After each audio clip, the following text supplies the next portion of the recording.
Cette vidéo fait partie du Piano Well Recovery Programme, une méthode unique conçue pour aider les pianistes professionnels à retrouver la fluidité, la liberté et une expression authentique. Le livre complet et les vidéos sont actuellement publiés chapitre par chapitre, avec de nouvelles leçons ajoutées chaque semaine. Vous pouvez retrouver tout le contenu disponible jusqu'à présent, y compris les traductions, dans la description ou dans les commentaires ci-dessous, entièrement gratuit. Et si vous essayez le programme et ressentez l'envie d'aller plus loin, vous êtes chaleureusement invité à rejoindre nos cours collectifs hebdomadaires, dispensés en anglais, où des pianistes professionnels reçoivent un accompagnement personnalisé et évoluent ensemble. Commençons. Le rôle du mouvement du poignet en 2D, une base, pas une fin en soi. Le mouvement du poignet en 2 dimensions joue un rôle précieux au premier stade du développement de la technique expressive.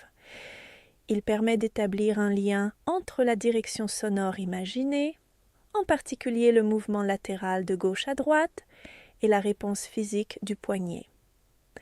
Cette base devient essentielle dès lors que l'on commence à explorer des mouvements plus complexes en 3 dimensions, comme les roulements et les balancements. L'un des défis liés au mouvement en 3D est de savoir par où commencer, notamment dans quelle direction initier le mouvement du poignet, vers la gauche ou vers la droite. Sans perception claire de cette direction, l'intention peut devenir floue, confuse. Pratiquer dès le début, le mouvement en 2D aide à développer cette clarté. Il vous apprend à reconnaître la direction du son dans votre imagination et à choisir le mouvement correspondant du poignet avec précision. De cette manière, le mouvement en 2D pose les bases du mouvement en 3D, qui viendra ensuite. Cela dit, il est important de ne pas en abuser. Le pratiquer plus de quelques jours, surtout avant que votre toucher ne devienne pleinement détendu et léger, peut entraîner une gêne au niveau du poignet, en particulier s'il subsiste une tension dans la main. Lorsque vous utilisez le mouvement en 2D, veillez à garder un toucher doux et léger. Considérez-le comme une étape d'apprentissage brève, un passage, non un état dans lequel s'installer. L'objectif est de passer au mouvement en 3D dès que la coordination de base et le sens de la direction sont établis. Si vous remarquez une tension ou une gêne, cela peut aussi indiquer un problème plus profond, un maillon manquant dans la production du son. Des éléments tels que la pratique mentale, le chant intérieur et le transfert naturel du poids du bras, que nous explorerons plus tard dans ce cours, sont essentiels pour libérer la main de tout effort inutile. Garder les mains légères, souples, faibles et vides est fondamental dans tous les mouvements du poignet afin de prévenir la tension excessive ou les blessures liées à la pratique.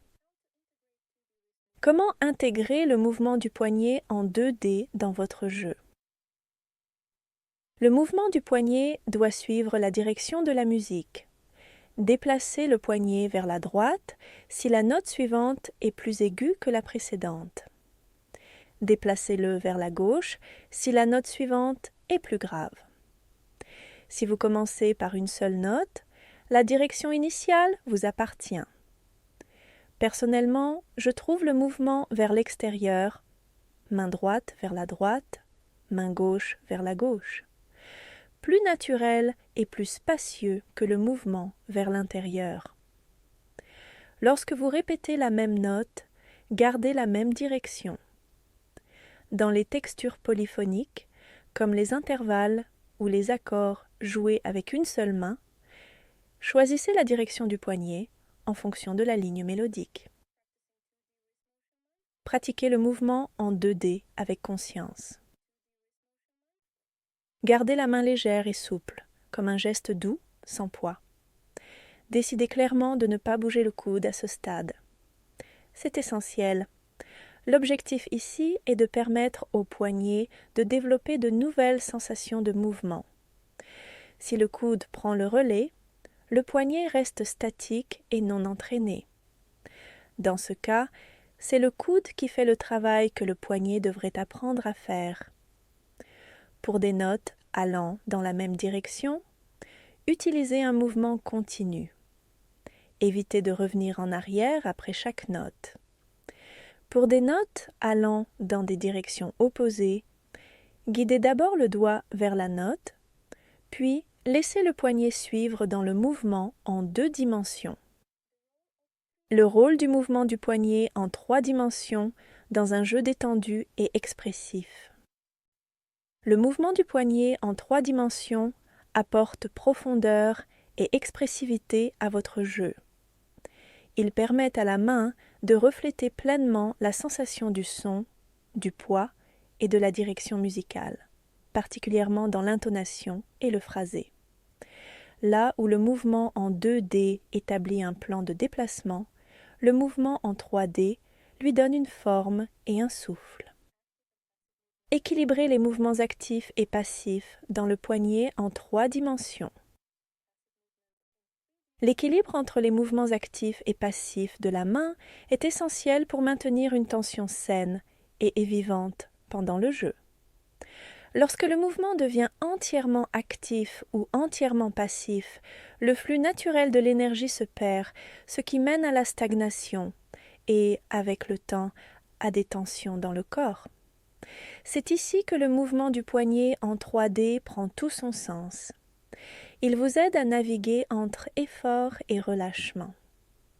Par exemple, lorsque le poignet atteint la position de 6 heures par un mouvement actif, il doit ensuite remonter doucement vers 12 heures par un relâchement passif, et non par une nouvelle poussée active. Laissez la montée se faire de manière passive, créez l'élan pour le prochain mouvement descendant actif, formant ainsi un cycle continu, semblable à une vague. Cette alternance soutient la facilité, le rythme et la fluidité, maintenant l'énergie dynamique, équilibrée et durable. Comment intégrer le mouvement en 3D dans votre jeu? Lorsque les notes vont dans la même direction ou dans des directions opposées, le mouvement en 2 dimensions décrit la direction des notes, tandis que le mouvement en 3 dimensions, par roulement ou balancement, décrit la connexion entre les notes.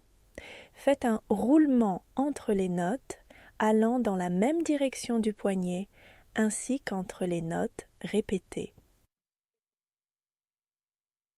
Faites un balancement si les notes vont dans des directions opposées du poignet. Pratiquez le mouvement du poignet en 3D avec conscience.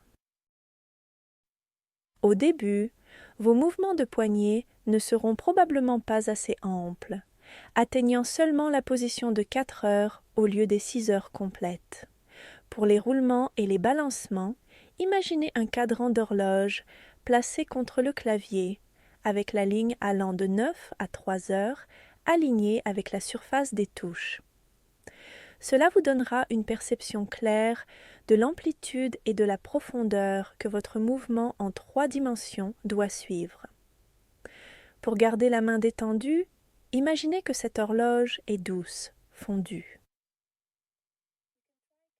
Vous pouvez essayer de compter 1 et 2 ou 1 et 2 correspondent à la position de 6 heures et le and à celle de 12 heures.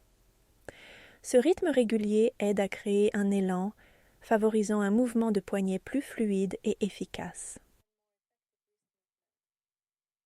Entre les notes, gardez le bout des doigts en léger contact avec la surface du clavier. Soulevez la main trop haut, créez un vide qui invite à la tension. C'est comme écrire en lettres attachées par rapport à l'écriture en lettres détachées. En attaché, le flux entre les lettres rend l'écriture plus rapide et plus fluide, car le stylo reste en contact avec la feuille, tout comme les doigts restent en contact avec la touche. En revanche, en détaché, soulever la main après chaque lettre crée des interruptions, ralentit le geste et demande plus d'effort. L'amplitude des roulements et balancements ne s'applique qu'en tempo lent, une note par seconde. Dans un tempo plus rapide, le poignet ne doit pas descendre en dessous du niveau du clavier. Tous les mouvements deviennent alors plus elliptiques. Pour éviter une poussée brusque à l'approche de la première note, utilisez un roulement fantôme avant de la jouer.